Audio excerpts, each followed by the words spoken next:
I suppose also you have found, if we say something about the future, things that you would like to do in the future, but maybe it's on hold right now. Yes.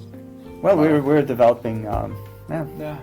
an agent right on top of it. Yeah, we're developing what we call Agent Green. So it's like Ica Stig or Iprenmannen, like a face, a scissor face towards the customers and the people.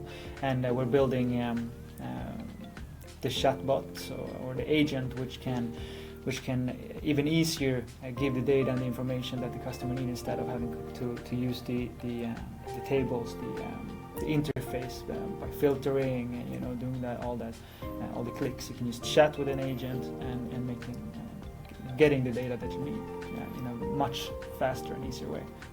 One thing I'm curious about is within procurement.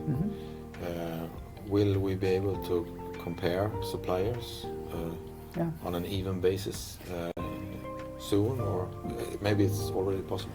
It is technologically wise possible. We just need to. So yeah, you can do it, but again, if you want to do it at scale and you want to use AI, there are a lot of things that you need to sort of think through, and we've thought through the most of them. So I would say I would say if someone come to us with that need, we can solve it within a month or two. So that's sort of the speed and the scalability of our technology. And when it comes to tendering, for instance? Same thing. Same thing there? Yeah. Because it's about, the documents look different, it's about a process of doing things, and you just need to remove a lot of the manual steps. And you need help sort of structuring and making an informed decision.